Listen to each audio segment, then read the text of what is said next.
Welcome to the Alcohol Tipping Point podcast. I'm your host, Deb Maisner. I'm a registered nurse, health coach, and alcohol-free badass. I have found that there's more than one way to address drinking. If you've ever asked yourself if drinking is taking more than it's giving, or if you've found that you're drinking more than usual, you may have reached your own alcohol tipping point. The Alcohol Tipping Point is a podcast for you to find tips, tools, and thoughts to change your drinking. Whether you're ready to quit forever or a week, this is the place for you. You are not stuck and you can change. Let's get started.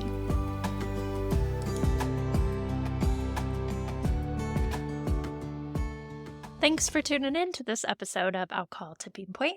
I wanted to give you a very tangible tool that you can use the next time you feel like drinking. This tool comes from Smart Recovery. And if you haven't checked out Smart Recovery, it is a great alternative to AA. It is an organization that is a nonprofit. They have free meetings. They have lots of tools and resources. I did get trained as a certified facilitator for their program because I really liked their philosophy. They are very science-based and they're very compassionate-based. And they work with all different kinds of addiction and just offer really tangible tools. I wanted to present this one to you that you could use next time you feel like a drink, and just let you know that you can also check out smartrecovery.org. And then if you're looking for even more tools and support for taking a break from drinking, if you're looking to quit just for a month and you want to reevaluate your relationship with alcohol, or if you are done, like I say, if you are divorcing alcohol, I would love to have you join our next Alcoholiday, the live Alcoholiday.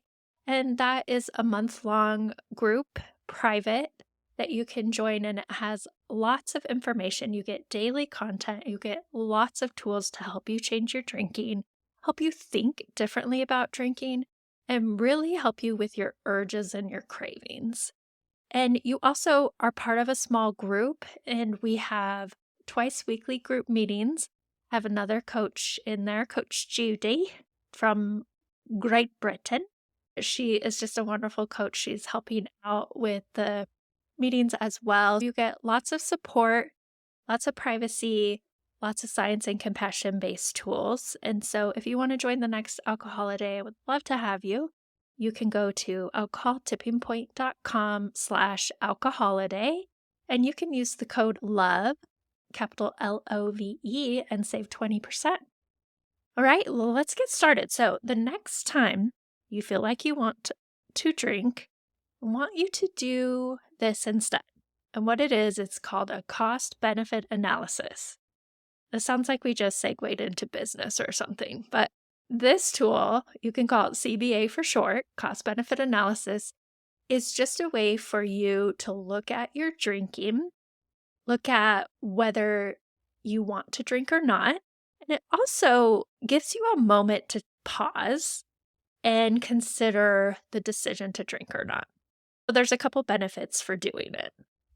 What you're going to do, and I'm going to also include a link to the Smart Recovery tool for a cost-benefit analysis. If you want to pull up this worksheet, you can, but you can also just take a piece of paper. If you're somewhere, you can do this, or you can come back to this podcast at a different time. But you're going to have a piece of paper and you're going to divide it into 4 quadrants. So just a line straight down the middle, horizontally and vertically. So you have 4 different quadrants. And what you want to first do is think about, what are the benefits of drinking? Why do I enjoy drinking? What does it do for me? And just get really specific. And you are going to answer those and you're going to put them in the upper left-hand quadrant. And so some people are like, oh, I don't know if I want to go there about all the benefits of drinking. And I think it's important to go there because we wouldn't drink if we didn't get anything out of it. We just wouldn't do it. So there's something that you're getting out of drinking. And what you want to do is get really specific about that. Maybe it is helping you feel calm. Maybe you like the buzz. Maybe it helps you feel less anxious. helps you have fun. You may enjoy the taste, may help you relax, loosen up. For some people, it makes sex easier. It helps you get rid of inhibitions, gives you some relief from depression. And write down that list. So that's all the benefits of drinking. That's in the upper left-hand quadrant. And then what you're going to do on the upper right-hand quadrant is write down what are the costs or disadvantages of drinking. And when you think about this, also think about the risks of something that might happen. And what are things that you hate about your drinking? What does it do to you? And I want you to think of as many of the bad, undesirable results of drinking as you can. And again, just get specific and ask yourself and be honest about it.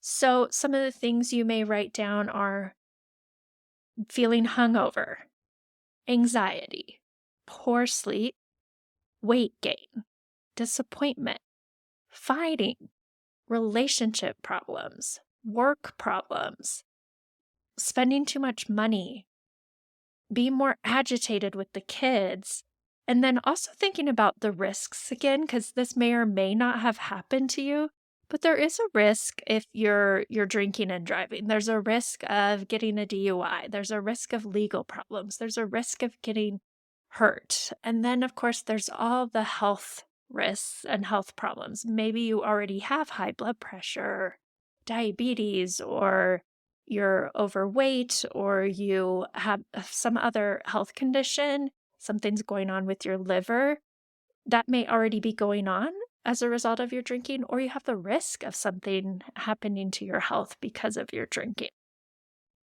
So you have these two lists that you started out with at the top of your page, which are the pros or the benefits of drinking, and then the cons or the disadvantages of drinking. And when you look at those side by side, I want you to think about if they are short-term or long-term. You'll notice when you look at all the benefits of drinking, the calm, the buzz, less anxiety, taste, relaxing, you'll notice those are all short-term. They only last just as long as you're drinking that night. You may notice that you wake up and you are still worried. You may wake up feeling anxious. You may wake up and you're more depressed. So even though in the short term, they're helping relieve those symptoms, in the long term, you're still feeling. Then when we're looking at our costs or disadvantages of drinking, those things like being hungover, the anxiety, the poor sleep, the health problems, the relationship problems, you'll notice that those are all long-term costs of drinking. And it's just important to kind of look at these and think about them and just realize how much we give up, how much we do just for like 4 hours of drinking, right? And then what we want to do is actually take it one step further from just the benefits of drinking and disadvantages of drinking. We want to use those final two quadrants on the bottom of your page. And what you want to do on the bottom left-hand side of your page is write out all the benefits of not drinking. What will you like if you give up drinking? And so you're going to think about how you're going to feel if you don't drink. And you could get specific and just do it like, okay, how am I going to feel tomorrow if I don't drink tonight? And you can also think, how am I going to feel if I'm a non-drinker? And so what you'll notice on that side, some of the things that people tend to write are clear-headed, feel better, improved relationships, more focused, well-rested, increased confidence, saving money, looking better, calmer, handling kids better, less stress, less anxiety, weight loss, job performance is better. Those are some of the benefits of not drinking, some of the things that you'll like about yourself when you are living an alcohol-free lifestyle, or even just the next morning. I mean, you can also just feel better, just having not drank the night before. So that was the bottom left-hand side. And then on the bottom right-hand side, you're going to write out what are the costs of not drinking. So what do I think I won't like about giving up my drinking? And again, that's going to be either for tonight or for a longer term. One of the common things is just feeling different from others. You may feel shame in not being a quote unquote normal drinker. Maybe you feel you're losing your stress relief, you're losing friends. Those are some of the costs of not drinking. And so when we look at these two lists, again, we're comparing the advantages of giving up drinking, the advantages of not drinking tonight, with the costs of not drinking. And you'll notice that there are way more advantages of not drinking than disadvantages. And when we compare the short-term effects to the long-term effects, when we look at the benefits, those are typically long-term benefits. Improved health, better relationships, improved work, improved finances, family life is better, increased self-respect. Like those are all long-term consequences of not drinking. And when we're looking at the costs of not drinking, feeling different from others, that could be short-term. That could just be that social awkwardness that you feel at first. It could be, it might be your stress relief that you're tapping out of, but that can also cause more stress too when you're drinking, right? And so when we're looking at the costs of not drinking, those are things we want to find alternatives for. Those are things that maybe we need to work on a little bit. Like, how can we find other ways to relieve our stress? How can we feel more comfortable talking to people? How can we be in a social setting where we are comfortable, where we don't feel awkward? And maybe that looks different. And maybe your friendships look different. The other thing is, you'll get used to not drinking around people. At first, it's new, and anything new feels kind of uncomfortable. I'm thinking about like your first sober wedding, your first sober birthday party, your first game where you're not drinking, all those different things. They feel different because you haven't done them without drinking. But when you start to practice not drinking, when you start to go to these events and be around people, and you're just rocking a Diet Coke, that becomes your new norm. And you'll also notice you'll end up having deeper friendships, deeper conversations, more connection, closer connections when you are fully present. Because when you drink, you numb out and you're just not present. You're just not fully there. You don't always even remember what you have done. So this is the big list we're looking at when we're doing the cost-benefit analysis. And if we go back up to our first quadrant, which is the upper left-hand quadrant, all those benefits of drinking. So if you were doing it to feel more calm or less anxiety or have more fun or get relief, those are the things that you need to find replacement for. So if you're looking for that feeling of calm, what are other ways you can feel calm? What are other ways you can have fun? What are other ways you can relax? What are other ways you can loosen up? And just get really creative about that, because that's what drinking is filling. And you may also, there are some things that you won't be able to replace. I would say the main thing is the buzz, the intoxication. Like, I guess you could use an alternative substance, but you're not going to replace that. However, you can work on these other sorts of feelings that come up, this other relief that you get when you drink.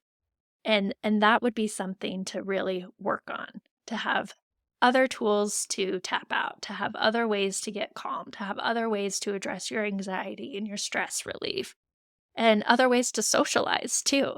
It might look differently for you. It might not be going out to the bar or doing happy hour. It might look like a farmer's market or meeting people for walks or coffee or breakfast or something like that. But I think the other thing about doing this cost benefit analysis that stands out to me is that the effects of drinking are so short term, and the effects of not drinking are long term, and that is really hard for our brain. Our brain is hardwired to move us towards pleasure and away from pain in the quickest way possible. And so drinking has really been the solution to that for our brain. Our brain has just learned, like, oh, if I drink, I'll feel better. And so, what we're really doing when we're taking a break, if you're doing an alcohol a day, if you're changing your drinking, you're really retraining your brain to find other ways to move towards pleasure and away from pain, other ways besides drinking. And the other thing is, and that's why I call this the tipping point, right? You are changing your drinking because you've gotten to a point where your drinking is taking more than it's giving. You are having more pain from drinking than pleasure. And so, what you want to really focus on is really rewarding yourself and really enjoying your alcohol free time, because you want to show your brain and prove to yourself that it feels better, that you are better when you're alcohol free. And your brain is going to learn, oh, when I drink, I feel like shit. I feel more anxious. I get more worried. I have a hangover. I don't sleep as well. And so, again, you're using the tipping point again, where you're having more alcohol free days than drinking days, and you're feeling better sober than drinking. And that's how you make change. And that's how you make lasting change. And that's how you get to the point where you just feel better without alcohol, and it becomes an easy decision. Like, I don't even want to drink anymore because I can fast forward to the next day so quickly.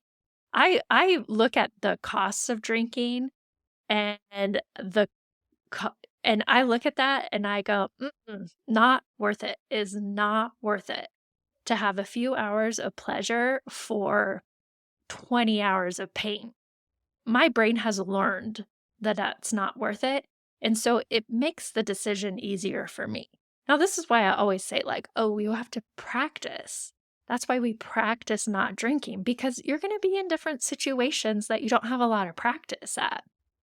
You have a lot of practice every day coming home from work, just your day-to-day life. You're going to get a lot of practice not drinking in that situation. And you can pull out different tools like having replacement drinks or NA beer or mocktails, or going on a walk, or just making sure you eat. Y'all know my number one tip is eat. So you can work on that, practice that, but you don't have a lot of practice going to weddings. Maybe you go to one or two a year, if that. I honestly, guys, I don't even know the last wedding I went to, because I'm at an age where people aren't really getting married as much. But I know, like, for younger people, there's a lot of weddings or vacation times or holidays. I mean, Christmas only comes around once a year. So you just have that one time a year to practice not drinking during Christmas. And so I just say that to give yourself a break and be kind to yourself as you're learning to break the habit of drinking, and make a new habit of being alcohol free. So that's why I wanted to give you this tool, this cost benefit analysis. It's something that you could do every day for the first 30 days. You can add to a master list, like keep a running list, or you can do it for each specific day, each event. The more specific you get, the better off you're going to be. And there's also just something about actually writing something down. It helps our brain learn better than typing. I mean, you're welcome to type. You can do a fillable one. The link I give you is a fillable PDF, and you could type it in, and that's fine. But if you were able to, like, write it out longhand, it's going to help you remember it more too. It also just helps you process your feelings. And like I said, it gives you a moment to pause before you decide to drink. Take some time to write out your cost benefit analysis, and then you can decide if you're going to drink or not. But do give yourself a time where you can think about, okay, is this really what I want? What am I going to feel like? And is it worth it to me? One of the things we talk about is like, choose your hard. Would you rather feel some uncomfortableness at the restaurant, at the party, because you're not drinking? Would you rather feel, like an hour or two of uncomfortableness at that moment, or 20 hours of uncomfortableness after having drank all night and waking up in the middle of the night and then feeling like shit the next day, but also feeling the shame and disappointment in yourself? Again, it's kind of like, what would I rather? Choose your hard. And for me, I've gotten to the point where I'd rather feel a little awkward, socially awkward and uncomfortable, maybe a little anxious at the restaurant or with friends or even after work. I'd rather have those few moments, because I know they don't last. No feeling lasts. No feeling is final. Same with urges. It just doesn't last. I'd rather go through that uncomfortableness so that I have a better tomorrow. Yeah, there's a quote that drinking is borrowing tomorrow's happiness. And I think that's so true. So once you learn to just like sit in the comfortableness of the short term, it's going to help you in the long term. It really will. And then it will become easier and easier. I hope that this tool is useful for you. I have lots more tools in the Alcoholiday. If you want to join, I would love to have you. Again, you can just go to alcoholtippingpoint.com/alcoholiday and use the code LOVE, LOVE, all capital letters, for 20% off. Thank you so much for listening to this episode of the Alcohol Tipping Point podcast. Please share and review the show so you can help other people too. I want you to know I'm always here for you, so please reach out and talk to me on Instagram at Alcohol Tipping Point, and check out my website, alcoholtippingpoint.com, for free resources and help. No matter where you are on your drinking journey, I want to encourage you to just keep practicing, keep going. I promise you are not alone and you are worth it. Every day you practice not drinking is a day you can learn from. I hope you can use these tips we talked about for the rest of your week, and until then, talk to you next time.